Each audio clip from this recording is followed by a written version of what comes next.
سیلابی ریلوں کے بعد مختلف علاقوں کے اندر مختلف امراض پھیل چکی ہیں. ان میں سے ایک مرض ہے آشوب چشم کا، یعنی آنکھوں کا سرخ ہو جانا، لال ہو جانا، اور اسی طریقے سے آنکھوں سے پانی کا بہنا، درد ہونا. جہاں تک اور دواؤں کا تعلق ہے وہاں پر اللہ کے کلام کی بھی تاثیر ہوتی ہے. خود نبی پاک صلی اللہ علیہ وسلم نے کئی موقعوں پر سورۃ فاتحہ پڑھ کر صحابہ کرام کی آنکھوں پہ دم کیا، بلکہ بعض صحابہ کی آنکھ ذرا نکل آئی، آنکھوں کا ڈھیلا نیچے نکل آیا تو آپ نے بسم اللہ پڑھ کے اس کی جگہ پہ رکھ دی تو ٹھیک ہو گیا. بہرحال کلام اللہ کے اندر بڑی برکات ہیں، بڑی برکات ہیں، لیکن سمجھتا اس کو وہی ہے جو اس فن کا ہوتا ہے. ہر ایک کا فن دوسرے کو سمجھ نہیں آتا. اب اس کی مثال میں یوں سمجھے، اب بجلی کی تاروں کے اندر کرنٹ گھومتا ہے. ایک سادہ سا آدمی دیکھے یار مجھے سمجھ نہیں آتا کہ بجلی کی تاروں کے اندر کرنٹ کیسے گھوم جاتا ہے. چونکہ ہم لوگ دن رات دیکھتے ہیں، دن رات سمجھتے ہیں، تو پھر سمجھ میں آ جاتی ہے کہ بھئی یہ کرنٹ ہے کہاں، نظر نہیں آتا. اب یہ موبائل کا بولنا عام آدمی دیکھے، سادہ مزاج والا آدمی، تو یہ عجیب سے لگتا ہے کہ دیکھو بھئی ایک ربڑ کی چیز ہے، ایک پلاسٹک کی چیز ہے، اس کے اندر سے آواز آ رہی ہے، ایک باتیں کر رہی ہے. تو جس طرح یہ چیزیں اجنبی تھیں لیکن دیکھتے دیکھتے ہم ان سے مانوس ہو گئے. آج ہم مانتے ہیں، اور نہ ماننے والے کو ہم گھور گھور کے دیکھتے ہیں، اس کو اچھے لفظوں سے یاد نہیں کرتے. تو اسی طرح کلام اللہ کے جو تاثیر ہے اس وقت بھی موجود تھی جس وقت قرآن نازل ہو رہا تھا. آپ علیہ الصلوۃ والسلام کے پردہ فرمانے کے بعد بھی موجود تھی، اور آج بھی موجود ہے، اور قیامت تک موجود رہے گی. اسی طرح جس طریقے سے کوئی فروٹ ہو، اگر تازہ ہو تو تب بھی اس کے اندر تاثیر ہوتی ہے، خشک ہو جائے تب بھی وہی تاثیر موجود ہوتی ہے. اگر سمجھ نہ آئے تو پھر پنسار والوں سے پوچھ کے دیکھیں کہ ان گھاس پھوس کے اندر یہ جو چیزیں تن کی ہوتے ہیں ان کے اندر کیا تاثیر موجود ہے، حالانکہ یہ خشک ہو چکے ہیں. تو کہتے پانی میں بھگو، ان کی تاثیر پھر نمایاں. تو اسی طریقے سے قرآن کریم ایک خاموش ہمارے پاس ایک چیز ہے، عطر کی ڈبیا ہے.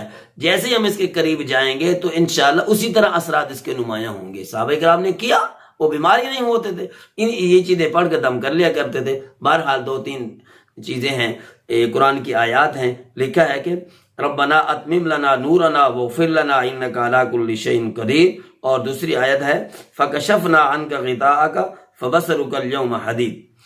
تو پہلی والی آیت کو کہتے 15 مرتبہ پڑھ کر انسان اپنے اوپر دم کرے تو انشاءاللہ یہ آشوب چشم جو ہے یہ بیماری ختم ہو جائے گی. باقی فکشفنا عنک غطاءک فبصرک اليوم حدید، یہ آیت تو ویسے بھی آنکھوں کے بارے میں ہے. تو فرمایا اس کو درود شریف پڑھ کر 7 مرتبہ یہ آیت پڑھیں. درود شریف پہلے پڑھ لیں، پھر 7 مرتبہ یہ آیت پڑھ لیں، پھر درود شریف پڑھ لیں، اور اپنے انگوٹھوں پہ یا انگلیوں کے پوروں پہ دم کر کے آنکھوں پہ گھما لیں تو انشاءاللہ العزیز اللہ پاک اس آشوب چشم سے فائدہ عطا فرمائیں گے. اور اسی طرح لکھا ہے 41 مرتبہ سورۃ فاتحہ پڑھ کر آنکھوں پہ دم کریں تو انشاءاللہ یہ بھی آنکھوں کے لیے فائدہ مند، آنکھوں کے ہر مرض کے لیے فائدہ مند ہے، اور مجرب بھی لکھا گیا ہے. اور چوتھے نمبر پہ لکھا ہے کہ باوضو آدمی ہو کر وضو کر کے اول آخر 11 مرتبہ درود شریف پڑھ لے، اور درمیان میں 11 مرتبہ سورۃ کوثر پڑھ لے.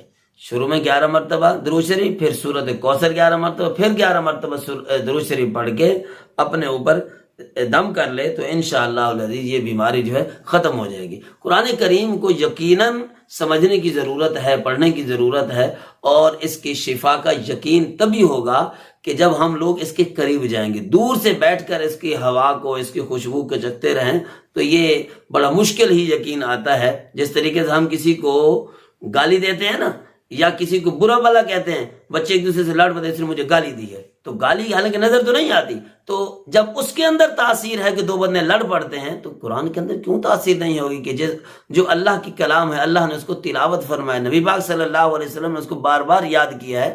یہ چیز ماننے کی ضرورت ہے. اللہ پاک نے اس کے اندر بہت زیادہ تاثیر رکھی ہے، اس کو اپنانا چاہیے.